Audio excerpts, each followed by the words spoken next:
Henry sat in a siding near Wellsworth Station. The night before, he was sent to take a goods train through an abandoned line.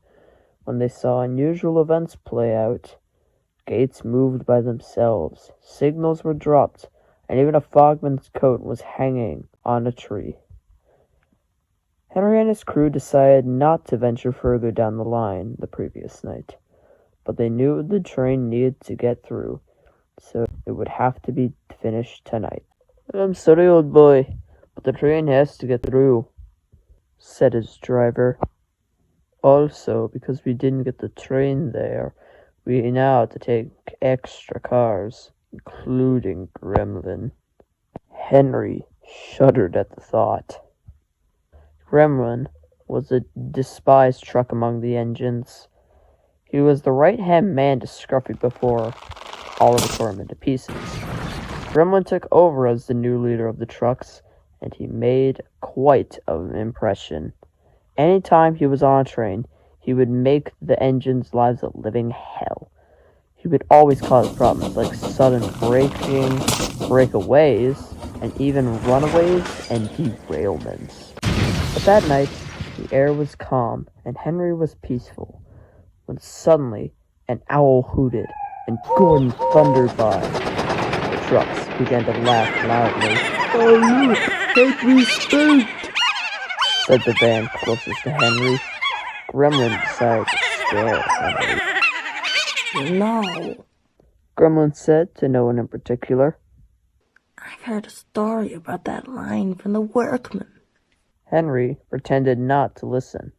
The trucks were intrigued. "Come on, Gremlin, tell us the story. Yeah, Gremlin, tell us," said the trucks in unison. And this is the story Gremlin told. Back when the line was being built, there were many workers, including one named Alfie. But everyone would call him the Bogieman, because he would always oil the wheels of the trucks and other rolling stock any chance he got. He would always say, "The wheels will be so smooth you won't even hear 'em."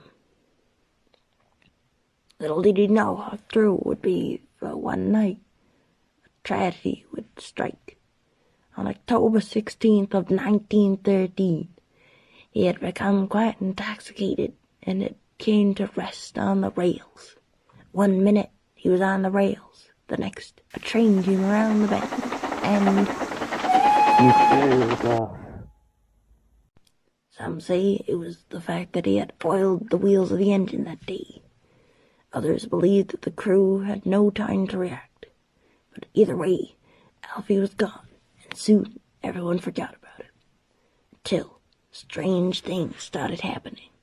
On that day, a few years later, the workmen found that bits of trucks were missing, and when they had asked what happened, the truck would only say that a dark figure ran up, tore a bit of the truck off, and ran back into the woods. This would lead to the downfall of the line, and the figure was made into nothing more than a simple ghost story. But one thing's for sure, one must be careful on this line, for you could be the next victim of the Bogeyman. Boo! Oh! The trucks began to burst into laughter. Oh, is Big Frog Henry afraid of a simple ghost story?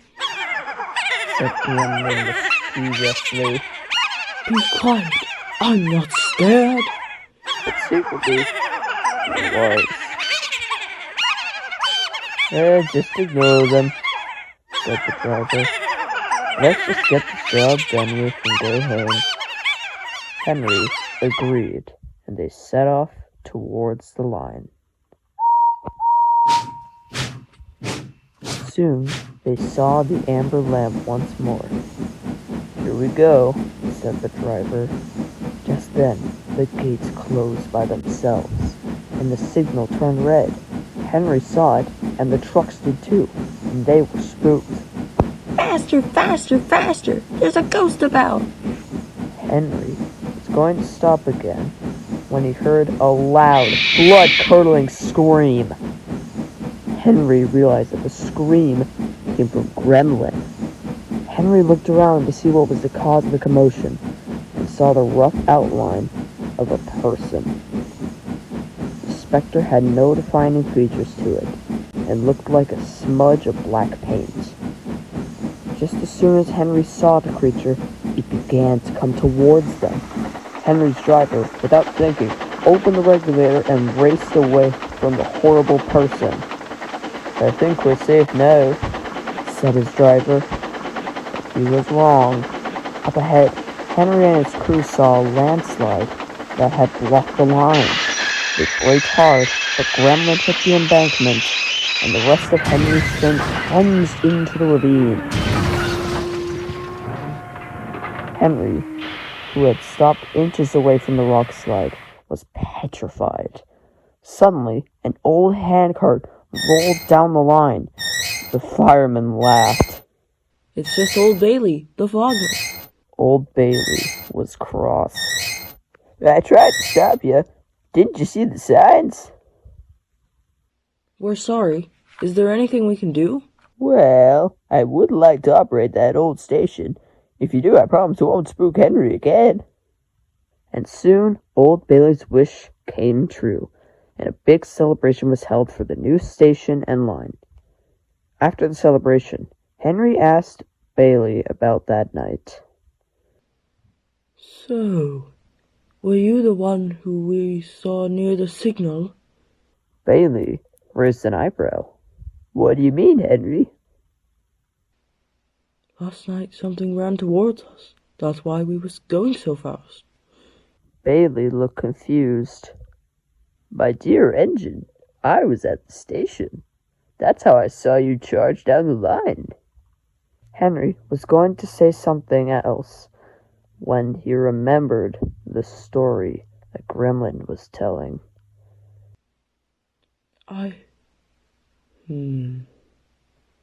Before Bailey could respond, Henry hurried away, leaving a confused Bailey behind.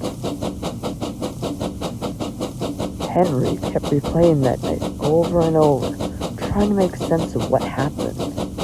But no matter how hard he tried, he could not think of a reason. So he decided to move on and forget about the ordeal. But what of Gremlin, you ask? Well, no one's for sure why, but he seemed different after that night and became rather silent. He almost never caused trouble for the engines again. But one thing's for certain. If you ever find yourself at Harwin Lake Station late at night, beware, for you might find the Bogieman.